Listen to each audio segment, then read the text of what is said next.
नमस्कार, मी अंकिता जाधव. समृद्ध महाराष्ट्राच्या या भागात आपलं स्वागत. राज्य सरकारने राज्याच्या प्रगतीच्या दिशेने उचललेलं महत्त्वाचं पाऊल आणि त्याला अनुसंगून घेतलेल्या निर्णयांवर नजर टाकणार आहोत आजच्या या भागात. चला पाहूयात. मुख्यमंत्री देवेंद्र फडणवीसांच्या अध्यक्षतेखाली 1 एप्रिल रोजी राज्य सरकारची मंत्रिमंडळ बैठक पार पडली. या बैठकीत मंत्रिमंडळाने 6 महत्त्वपूर्ण निर्णयांवर शिक्कामोर्तब केलाय. तर सरकारने घेतलेले महत्त्वाचे निर्णय नेमके कोणते ते आपण पाहूयात. अहिल्यानगर जिल्ह्यातील साकाळी उपसा सिंचन योजना या योजनेसाठी 1234 कोटी रुपयांच्या तरतुदीस मान्यता देण्यात आली आहे. सुमारे 32 अवर्षणग्रस्त गावांना याचा लाभ होणार आहे. महाराष्ट्र राज्य नदी पुनरुज्जीवन प्राधिकरणाची स्थापना करण्यात येणार. अमरावती महापालिकेला क्रीडा संकुलासाठी जागा उपलब्ध करण्यात येणार आहे. अनुसूचित जाती आरक्षण उपवर्गीकरणाबाबत निवेदन अर्जांबाबत मुख्य सचिवांच्या अध्यक्षतेखाली समिती नेमण्यात येणार आहे. भूमी अभिलेख विभागात आता भूकर मापक पदाऐवजी परिरक्षण भूमापक पद. राज्यातील हजारो दिव्यांग विद्यार्थ्यांसाठीच्या शिष्यवृत्तीमध्ये वाढीचा निर्णय घेण्यात आलाय. राज्यातील शासकीय कामकाज अधिक पारदर्शक, गतिमान आणि नागरिकाभिमुख करण्यासाठी एक स्तुत्य उपक्रम राबवण्यात आला होता. 150 दिवसांच्या ई गव्हर्नन्स सुधारणा कार्यक्रमात उत्कृष्ट कामगिरी करणाऱ्या कार्यालयांची यादी प्रजासत्ताक दिनी जाहीर करण्यात आली. भारतीय गुणवत्ता परिषदेतर्फे करण्यात आलेल्या मूल्यमापनानंतर राज्यातील विविध संवर्गातील सर्वोत्कृष्ट शासकीय कार्यालयांची निवड करण्यात आली आहे. शासकीय कार्यालयांचं मूल्यमापन खालील 7 सर्वंकष मुद्द्यांवर करण्यात आलंय.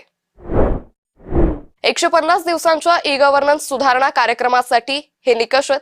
कार्यालयाची अधिकृत वेबसाईट, आपलं सरकार प्रणालीचा वापर, ई ऑफिस प्रणाली, कार्यालयीन डॅशबोर्ड, व्हॉट्सअप चॅटबॉटचा वापर, शासकीय कामकाजात AI आणि ब्लॉकचेन तंत्रज्ञानाचा वापर, GIS तंत्रज्ञानाचा कार्यक्षम वापर. मुंबई शहर झोपडपट्टी मुक्त करण्याच्या उद्देशानं हिंदू हृदय सम्राट बाळासाहेब ठाकरे नागरी लोककल्याण अभियानाची घोषणा उपमुख्यमंत्री एकनाथ शिंदे यांनी केली. एकीकडे झोपडपट्टी पुनर्विकासाला गती देत दुसरीकडे नेत्रम तंत्रज्ञानाच्या मदतीनं नव्या झोपडपट्ट्या उभारल्या जाऊ नये याची पण काळजी घेतली जाणार आहे. हिंदू हृदय सम्राट बाळासाहेब ठाकरे यांच्या जन्मशताब्दी वर्षानिमित्तानं हे महत्वाचं अभियान राबवून एक प्रकारे बाळासाहेबांना ही आदरांजलीच वाहिली आहे, असं उपमुख्यमंत्री एकनाथ शिंदे यांनी नमूद केलंय. राज्य शासनाच्या या निर्णयामुळे मुंबईतील झोपडपट्टी पुनर्विकास प्रक्रियेला मोठी चालना मिळणार असून नागरिकांना अधिक सुसज्ज आणि सुरक्षित घरं उपलब्ध होण्याचा मार्ग मोकळा होणार आहे. सिंहस्थ कुंभमेळ्याच्या पार्श्वभूमीवर नाशिक प्रशासनानं मोठा निर्णय घेतलाय. गर्दी लक्षात घेता गोदावरी नदीकाठी आता 12 नवीन घाट उभारण्यात येणार आहेत. नाशिकमध्ये 10 तर त्र्यंबकेश्वरमध्ये 2 नवीन घाटांची योजना आहे. शहरातील घाटांची संख्या 10 वरून 20 पर्यंत वाढवणार आहेत.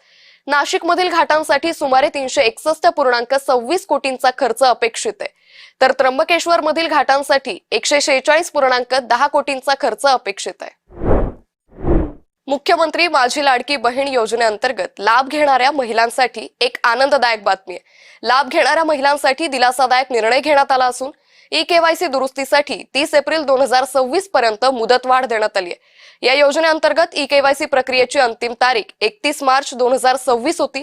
मात्र राज्यात उद्भवलेले अवकाळी पावसाचे आणि गारपिटीचे संकट तसेच लाभार्थी महिलांकडून झालेली मागणी यांचा विचार करून ही मुदतवाढ देण्याचा निर्णय घेण्यात आला असल्याचं महिला व बालविकास मंत्री आदिती तटकरे यांनी स्पष्ट केलंय.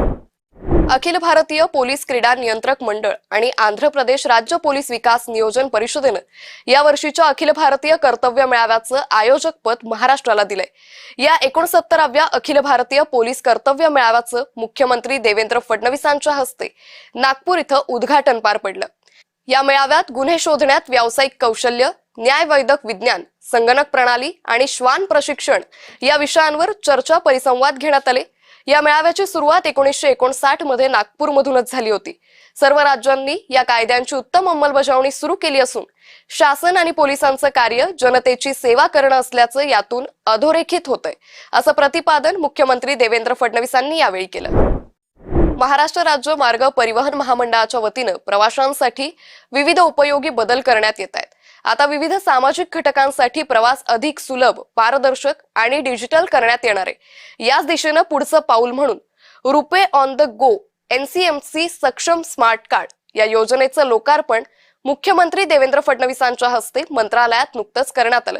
यावेळी अमृत महोत्सवी ज्येष्ठ नागरिक तसेच सवलतधारक महिला प्रवाशांना मुख्यमंत्री देवेंद्र फडणवीस, उपमुख्यमंत्री एकनाथ शिंदे आणि उपमुख्यमंत्री सुनेत्रा अजित पवार यांच्या हस्ते एनसीएमसी स्मार्ट कार्डचं वाटप करण्यात आलं। यावेळी परिवहन मंत्री तथा एसटी महामंडळाचे अध्यक्ष प्रताप सरनाईक यांच्यासह सर्व मंत्री तसेच एसटी महामंडळाचे अधिकारी उपस्थित होते। समृद्ध महाराष्ट्राच्या आजच्या या भागात एवढंच। पुन्हा भेटूयात नवीन घडामोडी आणि महत्त्वपूर्ण निर्णयांबाबतच्या नवनव्या बातम्यांसह पुढील आठवड्यातील समृद्ध महाराष्ट्र या कार्यक्रमात। तुर्त एवढंच। नमस्कार।